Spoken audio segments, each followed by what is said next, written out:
We're on South Australia's Eyre Peninsula, and I'd love to tell you that we came to explore a mosaic of pristine coastline, endless sandy beaches, and coastal towns overflowing with succulent seafood, mouth-watering wine, and seaside charm. But I'd be talking shit.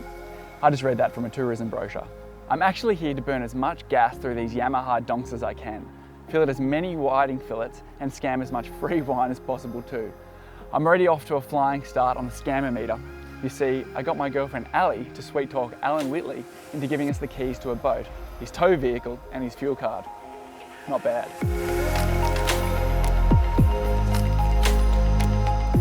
I've always wanted to explore the Eyre Peninsula, all the way to the tuna town known as Port Lincoln, then along the west coast up to Streaky Bay. All I needed was 100 or so whiting and maybe a few Coffin Bay oysters to get Ali in the mood. Did I mention that Whittley has a seriously comfy double bed? More about the Whittley later. This place does have amazing natural beauty. Red dirt roads lead you to large white sand dunes that roll forever before cascading into the Southern Ocean. There are coastal townships, some booming with busloads of tourists clambering onto eco boats, others just rust away on the side of the highway. Our first destination was Tumby Bay, home to Tumby Tom. Apparently, he's the local fishing legend, and this bloke doesn't even have a fancy website or brochure either, just what we were looking for. So, Tumby Tom promised to share a few of his secret spots with us. He tells us that at this time of the year, the fish are on hard bottom, on clumps of rock that hold corkweed and berryweed. Usually though, you're fishing where you can see them, right along the sand edges. Best bait is pippy or cockle, but it's good to have a few options. And if you're serious, you catch a few fresh squid or cuttlefish, then tenderize them and cut them into strips. We returned the favour by giving Tumby Tom a fang behind the helm of the Whittley, although he did bargain hard for a dinner date with Ali. Tom took us fishing around the Joseph Banks Island group, named by Matthew Flinders after Captain Cook's botanist, Joseph Banks. It was one of the biggest and best whiting sessions I've ever had. I think we were hooking a whiting maybe every 30 seconds to a minute, and they were squirming all over the floor. After a little session, we bagged out, and now I can definitely see why people love catching them. King George whiting are supposedly one of the best eating fish in the sea, and now I definitely agree. Over the course of the next week, we slurped down some delicious oysters and got taught how to shuck them with Chris from Pure Coffin Bay Oysters.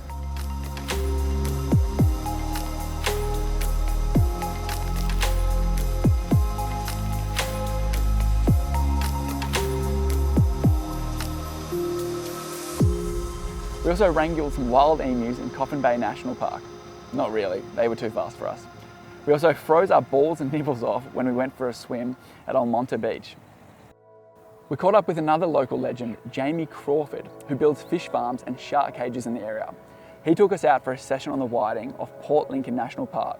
We also hooked into some massive morwong on light gear, which was epic fun. They've got to be some of the prettiest fish in the ocean. I reckon they'll even give Angelina Jolie's lips a run for their money too. From there, we worked our way along the west coast, stopping in at some spots like Woolshed Caves and Talia Beach. There's not much to see along the way, and the diesel is sparse, but we did manage to stumble into a dusty old gem called the Sharinga Roadhouse for a couple of burgers. We kept on going west before pulling up stumps at Camel Beach, where we had the most epic bonfire at sunset and got stuck into a huge school of Aussie salmon on the ultralight gear.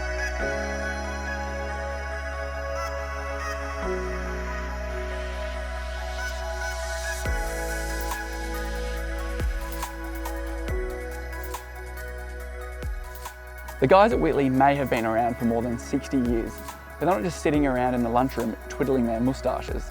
They noticed the influx of European boats with soft edges, toilets and lock-up cabins, all the things that appeal to Mrs. Captain. So they took one of their proven concepts, the Sea Legend, and gave it a makeover. They call it the Coast Tourer, which is pretty appropriate for our trip. So what's special about the Coast Tourer? There's an awesome moulded hardtop, which we didn't bump our heads on once. This leads down to a big windscreen with awesome 360-degree visibility with wipers that actually work. This is a must when tackling the wild southern seas. Another must is a lockable sliding door, which keeps you warm and snug when you're on the water, and your fishing gear safe when you're knocking back some schooners at the pub after a day on the whiting. There's a well-appointed cabin and a wide aperture leading into a double bed. It's awesome for getting you and your other half, or just your gear, in and out easily, but it comes at a cost. There's not too many grab rails in the cabin for your crew, and it also means you lose a little dash space to put your phone and wallet on. The V berth also has a dinette drop-in, which makes for killer on-water picnics. The nice touches don't end there.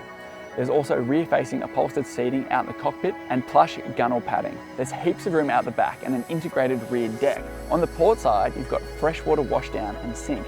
And on the starboard side, you've got a live bait tank, which we managed to keep 30 big King George whiting alive in. Our only criticism would be the small drainage holes, which got clogged with scales. This one is powered with a pair of Yamaha 150 four-strokes, pushing a 23-degree hull. The twin outboards were a game changer when it came to stability while underway, manoeuvrability in tight spaces, and incredible grunt. We were clocking speeds over 75 kilometers per hour. Speaking of performance figures, this boat comes standard with a 240-litre fuel tank, which unbelievably we didn't fill up once during the whole trip. And the best part, it's all legally towable under 2.5 metres and just shy of 3.5 tonne, fully loaded with all of my Tiegras and Ali's activewear. So, who would this boat suit? By the looks of it, most of the residents of South Australia for a start. This boat dropped jaws everywhere we went. I don't think they see much big deep V glass around these parts.